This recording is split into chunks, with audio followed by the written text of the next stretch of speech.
नमस्कार। पूर्वांचल बुलेटिन निष्पक्ष खबर अब तक पर आप देख सकते हैं।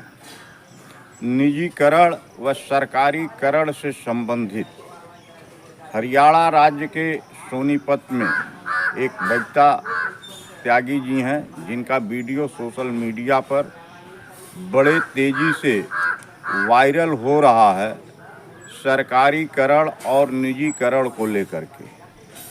बबीता त्यागी हरियाणा के सोनीपत में ICS की तैयारी करने वाले अभ्यर्थियों को ट्यूशन करती हैं, जिनके द्वारा निजीकरण व सरकारीकरण पर कायदे से समझाया जा रहा है। देश हित में सरकारीकरण अच्छा है या निजीकरण, जो आप बबीता त्यागी का देख सकते हैं। पूर्वांचल बुलेटिन निष्पक्ष खबर अब तक पर आप कमेंट भी कर सकते हैं कि देश हित में सरकारीकरण सही है या निजीकरण। प्राइवेटाइजेशन अच्छी चीज है अगर लिमिट में की जाए। आज की सरकारें ज्यादा कर रही हैं। अभी आपके सामने एक एग्जाम्पल देती हूँ।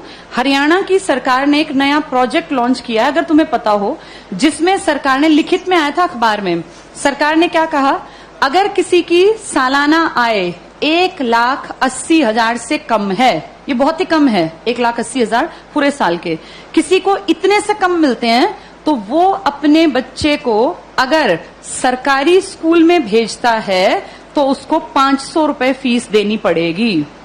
500 रुपए फीस देनी पड़ेगी। और अगर वो अपने बच्चे को प्राइवेट स्कूल में भेजता है तो उसकी फीस हम भरेंगे, यानी सरकार भरेगी। 1,100 रुपए तक हम उसको फीस दे देंगे। अब सोचो, अपने घर से बच्चा सरकारी जाएगा तो पैसे लेके जाएगा, और प्राइवेट जाएगा तो खाली हाथ जाएगा, क्योंकि उसके पैसे कहां से आएंगे? सरकार। बड़ा अच्छा काम है ना, अच्छी चीज तो है ये। लेकिन इससे पता है क्या होगा? 5-7 साल बाद सरकार कहेगी बजट बहुत गड़बड़ा गया और ये जो 1,100 रुपए हम देते हैं, हम आगे इसको कैरी ऑन नहीं कर पाएंगे। उन 5 सालों में सरकारी स्कूल बंद होने की कगार पर आ गए होंगे। धीरे धीरे करके सरकारी स्कूल से एडमिशंस खत्म, अभी भी कम है, खत्म। फिर 2-3 साल बाद क्या करेंगे? बजट में कहेंगे सरकारी टीचर्स बिना बात तनख्वाह ले रहे हैं, बच्चे तो है नहीं, बिना बात पंखे चला लेते हैं, खर्चा है, चपरासी रखना पड़ता है, क्योंकि सरकारी स्कूल के टीचर कहाँ जाएंगे, सैलरी तो मिलती है मोटी। फिर कहेंगे सरकारी स्कूलों को प्राइवेटाइज कर देते हैं, जिसको खरीदने हो स्कूल वो बता देना।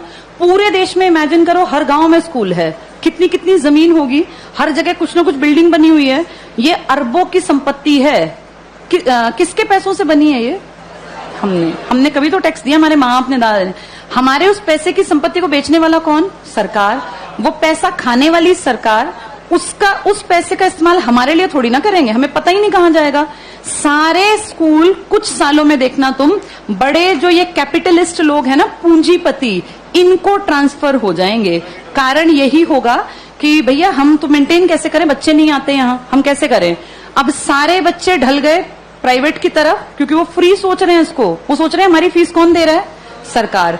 सरकार ये फीस कुछ साल बाद बंद कर देगी, और जब वो गरीब लोग वापस आएंगे ना कि यार सरकार नहीं देती, चलो सरकारी में पढ़ते हैं, तब तक सरकारी स्कूल बंद हो चुके होंगे, इन पे बड़े बड़े ताले लटके होंगे, या इनके बोर्ड बदल के लिखा होगा अंबानी प्राइवेट स्कूल या अडानी प्राइवेट। हाँ, ऐसा ही होगा, यही फ्यूचर है हमारा, अडानी प्राइवेट स्कूल।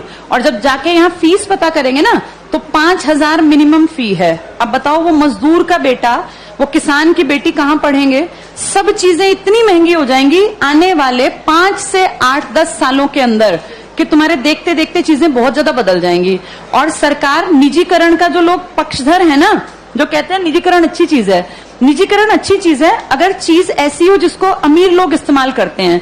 भाई ये एरोप्लेन है, अमीर ही जाता है इसमें बैठ के, कर दो प्राइवेटाइज, हमें कोई दिक्कत नहीं, बेच देते एयर इंडिया, दिक्कत नहीं है। लेकिन प्रॉब्लम वो है जिस चीज का इस्तेमाल कौन करता है? गरीब। और तुम उसको प्राइवेट कर रहे हो। जैसे गरीब के पास ऑप्शन भी तो नहीं है ना भाई, एरोप्लेन में बैठने वाला 12,000 की टिकट ले, चाहे 20,000 की, उसकी जेब पे ज्यादा फर्क नहीं पड़ता। पर बस में चलने वाले आदमी जो रोज बेचारा 10 रुपए बचाने की सोचता है, अगर तुम टिकट 10 की जगह 50 की करोगे तो वो तो बेचारा मर गया। वो कैसे जीवन जिएगा? तो जो प्राइवेटाइज कहते हैं ना अच्छी चीज है, अमीरों वाली चीजों को प्राइवेटाइज कर दो, कोई दिक्कत नहीं है। जो बेचारा गरीब मुश्किल से जीवन यापन करता है उसकी चीजें क्यों प्राइवेटाइज करा रहे हो? और सरकार अब जो अगली नजर रख रही है ना वो शिक्षा पे है। तुम्हारे ये स्कूल कुछ सालों में सारे जानबूझ के डूबते हुए दिखाए जाएंगे। ये सब चीजें ना इतनी प्लानिंग से होती है कि पता नहीं चलता कैसे चीजों का स्तर पहले धीरे धीरे धीरे गिराया जाता है और ऐसे दिखाया जाता है काम नहीं कर रहे। आज की डेट में किसी इंडियन से पूछो सरकारी स्कूल का क्या हाल है तो वो 100% क्या कहेगा कि बहुत बकवास, कुछ पढ़ाई नहीं होती। ऐसी पिक्चर दिमाग में क्रिएट करके और 10-20 साल में रास्ता बन गया कि हर आदमी के मन में कि यार ये बकवास है, बहुत पैसा खाता है सरकारी स्कूल सरकार का और करता कुछ नहीं है, तो फिर इसको प्राइवेट करना बेहद आसान है। ऐसे ही बिजली में किया गया, ऐसे ही रेल में किया गया। जब चीजें प्राइवेट होती हैं तो पैसा क्यों कमाने लगती हैं? भाई सरकारी क्यों नहीं कमा पाती? क्या ऐसा है प्राइवेट में कि पैसा कमाने लगती है वो चीज?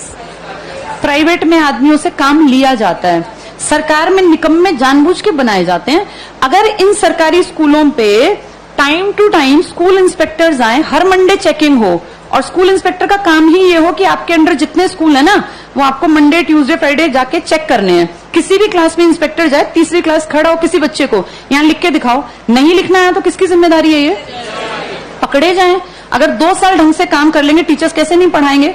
टीचर्स इसीलिए नहीं पढ़ाते क्योंकि टीचर्स को पढ़ाने का माहौल ही नहीं दे रखा, इतने फालतू के काम दे रखे हैं ताकि आने वाले सालों में दिखाएं कि ये बकवास स्कूल ही बंद करना ही ठीक है। फिर आपको और मुझे भी लगेगा हाँ यार ये सरकारी स्कूल कुछ करते ही नहीं है, जबकि असलियत ये है कि सरकार चाहती नहीं कि सरकारी स्कूल कुछ करें, वरना हर कोई काम कर सकता है। इन्हीं सरकारी स्कूलों से आईएएस निकले हैं ना पहले लोग। जब तक ये प्राइवेट का कॉन्सेप्ट नहीं था तो पढ़ाई यही थी। आज भी सरकारी स्कूल का टीचर बनने के लिए math, science, English, reasoning, Hindi, GK, current सब सीखना पड़ता है। टीचर बनना आसान नहीं है सरकारी स्कूल में। जो तुम पढ़ रहे हो ना तुमसे ज्यादा पढ़ना पड़ता है, और उसके बाद फिर कहते हैं सरकारी स्कूल में करते क्या है। माहौल तुम चाहते ही नहीं क्रिएट हो, फिर बनेगा कैसे? आगे